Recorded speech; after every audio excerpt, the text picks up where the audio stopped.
Hello everyone, my name is Seema. जैसे कि आपने रिक्वेस्ट किया था for explanation of ECG graph, तो यहाँ पे एक शॉर्ट वीडियो में मैं आपको वो एक्सप्लेन करने वाली हूँ।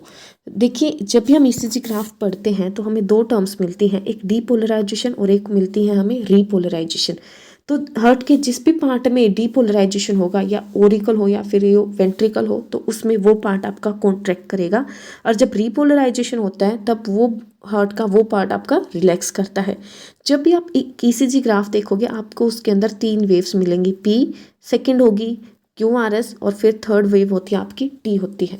तो पी वेव में आपका क्या होता है कि आपके ओट्रियम है, ओट्रियल डीपोलराइजेशन होगा, मतलब हमारे जो ओट्रियल है वो कॉन्ट्रैक्ट करेंगे और ब्लड हमारा इंटर कर जाएगा वेंट्रिकल्स में। अब ये स्टार्ट कैसे होता है, ओट्रियल डीपोलराइजेशन कैसे होता है, जब हमारा एसए नोड इलेक्ट्रिक इंपल्स है वो जनरेट करेंगे। जब एसए नोड से इलेक्ट्रिकल इंपल्स जनरेट होते हैं तो हमारी बनती है पी वेव्स हमारी बनती हैं। और उसके बाद एक बार जब ओट्रियम है वो डीपोलराइज हो जाते हैं, एसए नोड से सिग्नल जाता है एवी नोड तक। अब ये एवी नोड्स हैं वो हमारे वेंट्रिकल्स को डीपोलराइज करवाएंगे। डीपोलराइज करवाएंगे तो इसका मतलब हमारे वेंट्रिकल्स हैं वो कॉन्ट्रैक्ट होंगे और एक वेव बनती है जिसको हम कहते हैं क्यूआरएस वेव। अब देखिए, ओट्रियल वेंट्रिकल से, ओट्रियल डीपोलराइजेशन से ज़्यादा इम्पैक्ट होता है, ज़्यादा हाईली इम्पल्स के इलेक्ट्रिकल सिग्नल्स जनरेट करते हैं हमारे वेंट्रिकल डीपोलराइजेशन में। तो इसीलिए हमारी जो क्यूआरएस जो वेव है वो थोड़ी सी हाई है as compare to P wave. अब उसके बाद क्या होता है, जब एक बार हमारे वेंट्रिकल्स हैं वो डीपोलराइज हो जाते हैं तो देन टर्न आती है हमारे वेंट्रिकल्स के रीपोलराइजेशन के। अब देखिए, यहाँ पर हमारे वेंट्रिकल्स हैं वो रीपोलराइज करेंगे।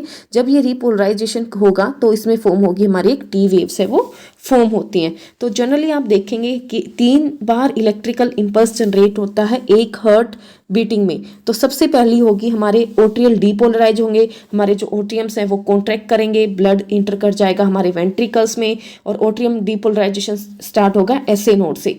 फिर वेंट्रिकल डीपोलराइजेशन होगा जिससे हमारी क्यूआरएस वेव है वो फॉर्म होगी और वो स्टार्ट किससे होंगे, एवी नोड्स के थ्रू वो स्टार्ट होंगी। अब उसके बाद एक बार जब ओट्रियल वेंट्रिकल है वो डीपोलराइजेशन होगा तो देन टर्न आती है वेंट्रिकल्स के रिलैक्स करने की, मतलब रीपोलराइज करने की। इससे हमारी है जो है टी वेव्स हैं वो फॉर्म होंगी। अब एक क्वेश्चन आएगा कि मैम हमारे जो वेंट्रिकल हैं वो तो रीपोलराइज होंगे, तो जो ओट्रियम है ये जब ये डीपोलराइज हुए थे तो इनका रीपोलराइजेशन कब होगा, तो इनका रीपोलराइजेशन होता है जब आपके वेंट्रिकल डीपोलराइज होंगे।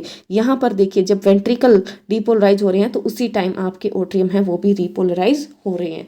होप सो कि अगर ये बेसिक्स जो क्विक रिविजन है ये आपको समझ आया होगा। अगर आपको एक डिटेल व्यू में चाहिए तो भी आप मुझे मैसेज करके आप बता सकते हो कि वो कंप्लीट एक साइकिल्स क्या कैसे होती है, हार्ट बीट कैसे करता है, वो मैं आपको फिर से एक सेपरेट वीडियो में समझा दूंगी। ये जस्ट एक ओवरव्यू था हमारा ईसीजी के लिए।